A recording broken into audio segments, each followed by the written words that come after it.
So you want to get clean and sober. Well, my name is Mary Black. I've been sober for 2.5 years, over 2.5 years now. This is my third round with sobriety. I've been battling with addiction since I was about 11 years old. And yeah, I wanted to share some pointers with you guys about sobriety, about that journey, and what's going to help you stay on that path. Okay. First of all, I'm going to tell you that sobriety is not for the weak. Sobriety is a lifelong battle. It is a lifelong journey. For as long as you live, that alcohol is going to be there. For as long as you live, those drugs are going to be there. Okay, so it's important that you have a purpose. You have a reason for being on this path of sobriety. Something that you can turn to, because it's hard, man. Like I've been sober over 2.5 years now, and sometimes I'm a hard time. Like everything in me just wants to drink or use. When you get sober, a lot of things happen to you. A lot of different things happen to your body. Like when you're using, you're numb. You're numbing everything. You don't love. You don't feel. You don't get as angry, but you also don't feel joy. You don't feel happiness. You're numbing everything. You're not just numbing the bad stuff, like the pain and the sadness. You're numbing the good stuff too.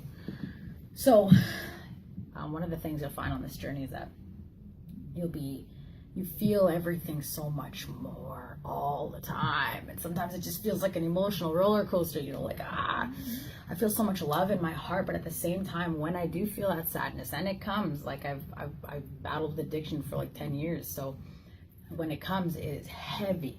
It's so much worse than it was before. It feels not so much like an emotional pain, but like an actual physical pain. Like my body literally hurts when I'm processing grief, sorrow, sadness, anger, rage, whatever it is. I can feel it. Like I cry these tears that I never did before, like these whimpers that are like almost like a baby crying. And it comes from just the pit of my stomach. And in these moments, I can't even do anything. Everything feels like it's caving in. It physically hurts. Okay, but at the same time, I feel so much more love at the same time.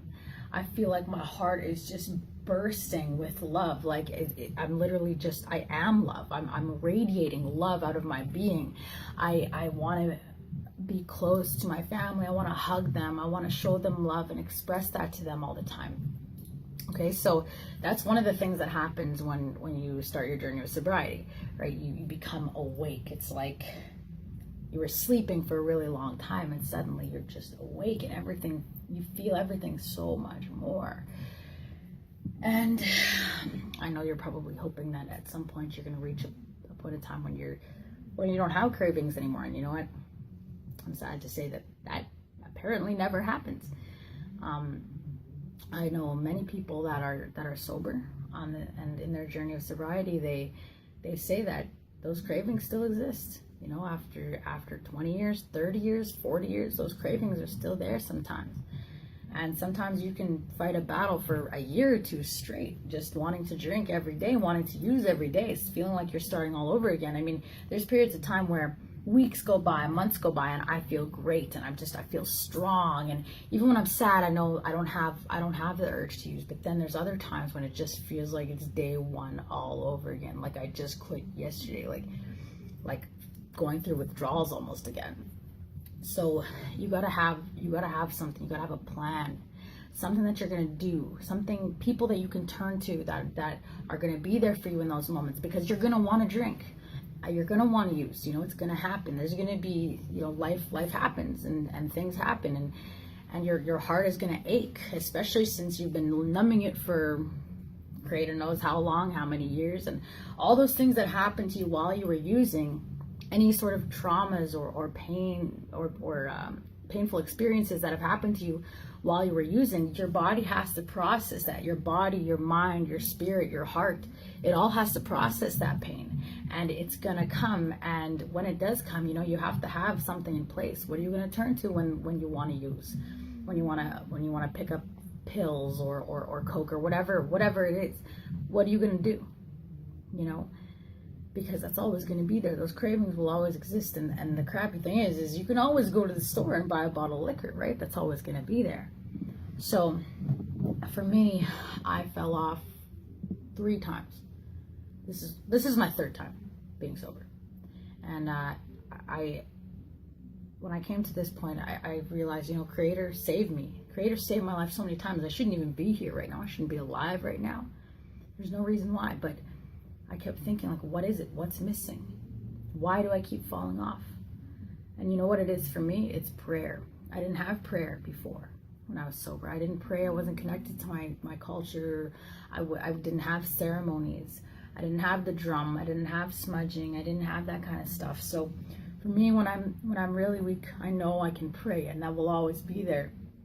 That prayer, that connection to my ancestors and Creator and the grandmother and grandfather spirits that are around me. I pray to them and I ask them for the strength to get through the day. I ask them to please stand by me, and even if it's just a day at a time, going through a really hard time, like, just please get with me, get with me through this day, and I ask them for that help, and I reach out. But maybe you're not spiritual, whatever it is, you got to find something. You got to find some way, some method of expression, something you can turn to when you feel that weakness, because it's going to come.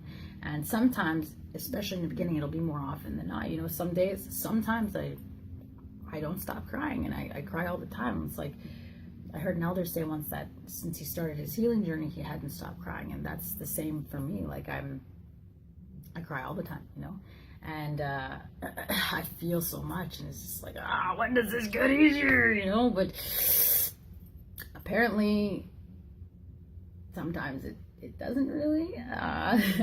Like, I think you just get better at coping. You get better at coping, and this is a life of a warrior, man. Like, you're going to battle every day. Every day that you wake up, from the moment you wake up to the moment you go to sleep, you are battling every day. Not to drink, not to use, not to cave, especially in a society that's filled with this.